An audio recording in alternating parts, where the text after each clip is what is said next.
Hello and welcome to yet another episode of the In-Depth series. My name is Pooja Dwivedi. Today we are going to discuss the Amrit Udyan. Amrit Udyan is the new name of the Mughal Gardens at the Rashtrapati Bhavan. What is the architecture of it? The history of it? Was it really named by the Mughals? Why are they called Mughal Gardens? And the features plus the roses of the Amrit Udyan. We are going to discuss all about that. As a part of the 𝐼𝐀𝐒 𝐏𝐫𝐞𝐥𝐢𝐬 𝐿𝐻𝐷, India wants to shed its colonial past. And the Mughal Gardens were named so by our colonial masters. That is why India wants to and India has renamed the Mughal Gardens as Amrit Udyan. Moving forward, let us talk about the different topics that we are going to touch today. These are the many subtopics that we are going to touch. Starting from the Amrit Udyan.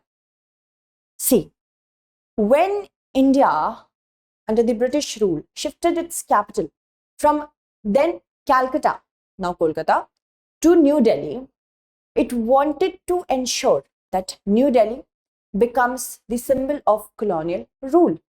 And hence, in order to enhance the charm of New Delhi, Edwin Lutyens was supposed to be the master of New Delhi's architecture.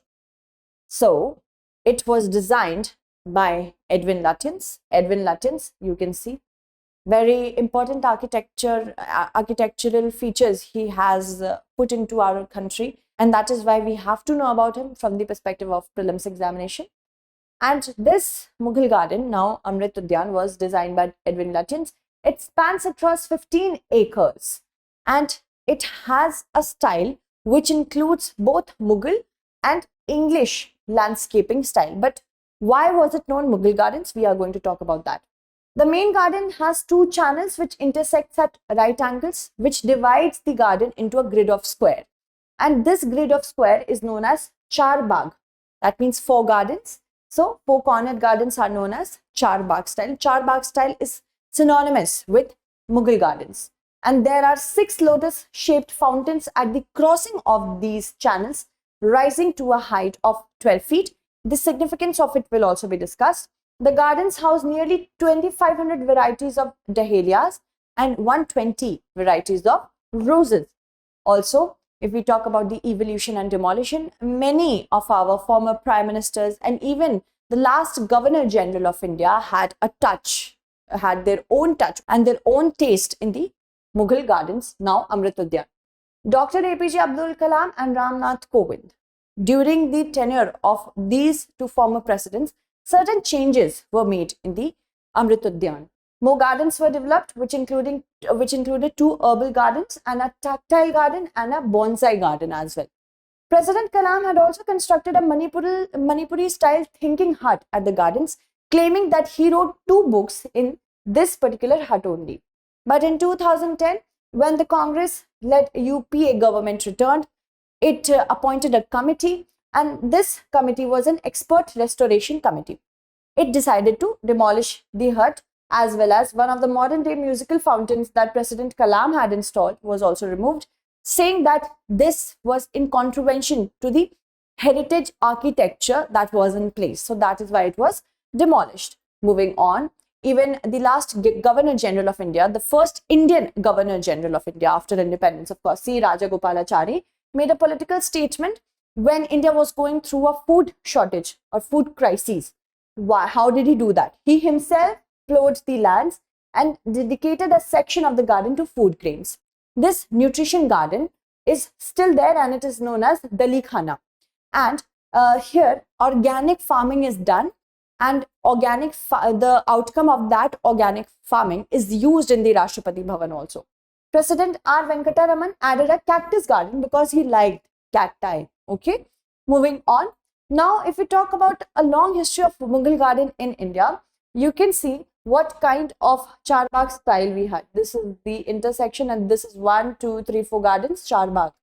Also, this is also includes this picture includes fountain as well, and these are the different sort of Char Bagh. This is a different sort of Char Bagh. You can see fountain at every corner.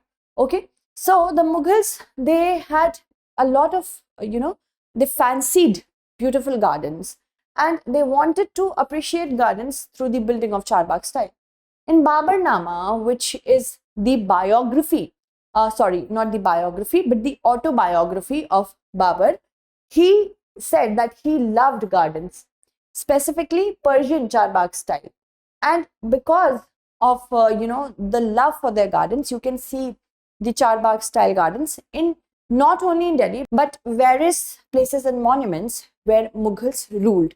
And that is why it came to be known as Mughal Garden. Now, how do they say their gardens? How do they see their gardens? They saw their gardens as a representation of early utopia, in which they saw that here in the gardens, human beings are harmoniously and perfectly coexisting with other elements of nature. And that was their idea of Jannat. And it is defined by its rectilinear layout, which is divided into 4 equal sections. From the garden surrounding Humayun's tomb in Delhi to the Nishan Bagh in Srinagar, we can see this particular style. Moving on, a defining feature of these gardens are fountains, which demarcate the various quadrants of the garden, and it is important that we see these fountains as important to maintain the flora of that area. Plus, they also are an important symbolic statement because it shows a cycle of life. The fountain, as the water continues to recycle through the fountain, it is the cycle of life for them, and also an important part of the aesthetic. The garden is designed in Persian style of landscaping and hence known as Mughal Garden because it is found where Mughals ruled everywhere.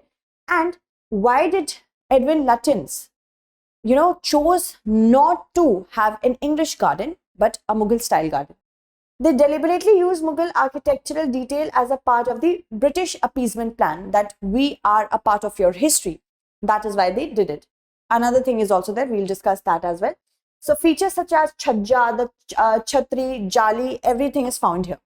Also, the then Viceroy's lady wife, Lady Hardinge, she was very impressed by the Mughal gardens. So she urged the planners to build the gardens, plan the gardens in the Mughal style, because she read a book, Gardens of Great Mughals, in 1930. And what happens that because of that, she was very impressed by the way they created their gardens. Also, she visited many monuments which had Mughal gardens. So she said that she wanted because that was the home of the Viceroy, the Rashtrapati Bhavan, when the capital was shifted from Kolkata to New Delhi. So that is why she was impressed by this book and, of course, visiting various places where she saw these gardens. See, the garden was, started getting established bit after 1915. As in, by 1917, the garden was completed. But the plantation could only start from 1928-29. And then who was involved? Director of Horticulture, William Musto. He was especially skilled at growing roses. He is said to have introduced more than 250 different varieties of hybrid roses. Such was his work that Lady Bellatrix Stanley, she was also a very prominent horticulturist back then. She noted in 1931 that she had not seen such roses even in England, and the English are very fascinated with roses. Now, Dr. Zakir Hussain, during his tenure, many other roses were also, many other different style of roses were also introduced, and these variety of roses range from Adora, Mrinalini, Taj Mahal, Eiffel Tower, Sentimental, Oklahoma. These are also known as Black Rose, Black Lady, Blue Moon, and Lady X. Certain other roses are named after iconic and prominent personalities: Mother Teresa, Raja Ram Mohan Roy, Abraham Lincoln, Jawaharlal Nehru, and Queen Elizabeth as well. The ingenious gardens also introduced new exotic varieties of flowers like Birds of Paradise Tulip and Heliconia in 1998. Okay, so I hope it has been perfectly understood, the architectural intricacies as well as other important details about the Amrit Udyan. Last time I asked you a question for which D was the correct answer. Aryansh, Amandeep, Akhil, Strangi, Rahul, Aryansh again, Rupal, Archana and Vaishnavi have answered it correctly. Other than them, Aarti has answered it correctly, Bhargavi, Sagarika, Anuj, Tushita, Srinivas, Golu, Ranjita, Faizan and Alka. Thank you so much for answering the last question. Answer the next question as well and stay updated.